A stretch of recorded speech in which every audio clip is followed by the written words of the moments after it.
We always enjoy when Bubba O'Neil joins us from CHCH. Let's bring the big dog in. Bills guy, right, Bubba? Before we talk Ticats and Leafs, if we have enough time, your take, please, on the penalty, the decision, if you will, by the officials taking that Kadarius Toney touchdown off the board. What's your take on that? Bills escape with a 2017 win at KC. Well, Rod, both of you and I have called CFL games. And I think if you were in a situation where you were that wide side X receiver so far out that you could not see, Toney was 7 yards away from the football. So if you can't line up 7 yards away from the football and not recognize where the neutral zone is, and I know it's maybe a little easier in the CFL where you're a yard off, but there is the waggle. Come on now. The referees are going to call stuff like that. Especially in the dying moments of a football game. So, yeah, of course, Mahomes could lose his mind and say that in 8 years of playing professional football, you've never had that call against you. But again, the rules are the rules. And yeah, sometimes, as you and I both well know, sometimes the sideline guys say, hey, step back a little bit. But at the end of the day, you've got to know how to line up perfectly.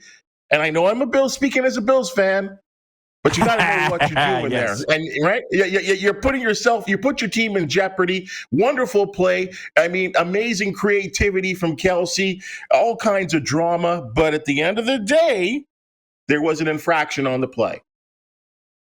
What would you have said had they not made the touchdown stands, Chiefs win? Would you have even noticed? Would the Bills have said anything, do you think? I'm going to be honest with you. I guess I don't know if it's my trained eye, but when I saw that, I mean, I as a guy that played offensive line at a much lower level of football, there are little things that I kind of watch, maybe that the general public don't watch. Yeah. When we're sitting up at Tim Hortons Field watching the game, I'm identifying if a wide receiver off the waggle is a yard offside. Those are things that I think maybe the general public don't watch. So I kind of do. So I kind of thought the way he was lined up, again, because he was so tight to the line of scrimmage and to football, that I was like, he's offside. It was that obvious. And I think if you go back and look at one in general, that identifiable, that you're like, whoa, he's dangerously close. Like, he's not where you're supposed to be. So, hey, that's just the way it goes. I mean, for once, the referee made a correct call. Can we leave it at that?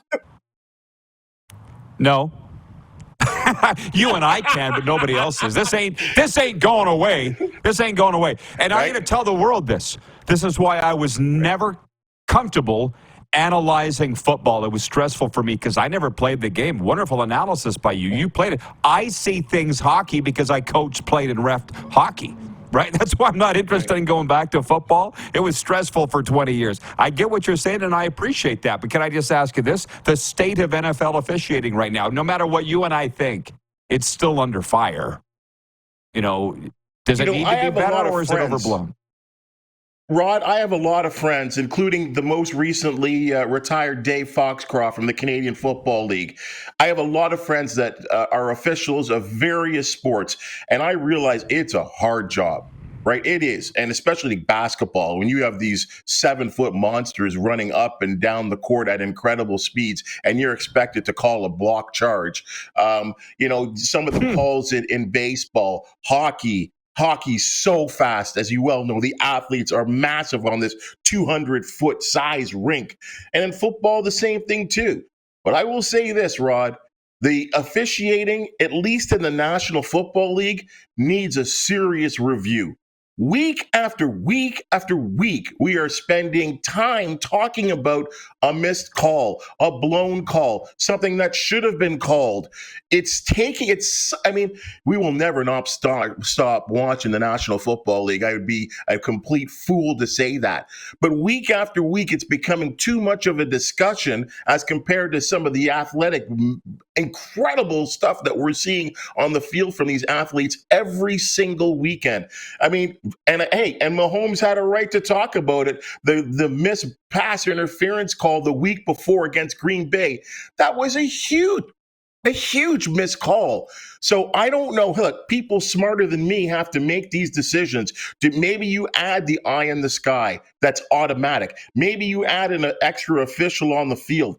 But the traditional style of officiating, at least in the National Football League, needs a serious review, Rod, because we're spending too much time talking about it. And these games have been just tremendous. Let's be honest. Every week, upsets. The parity in the National Football League in both the NFC and AFC for teams to even win their division. It's incredible. But again, we keep talking about officials. And that's why we're talking about it today. And it was, a few weeks ago, I said, I'm tired of it. NHL, NFL, you name it. It's not going away. It's all I see. We got to talk about what people are talking about, Bubba. And that's why we are here today. For sure. Now, having said all that, you are in Hamilton, and there were rumors that Orlando Steinauer was going to go upstairs with the Ticats, and that's what happened. They've hired Scott Milanovich as head coach and moved Ed Hervey into the GM role. Number one, did you see it coming? Number two, are these good moves?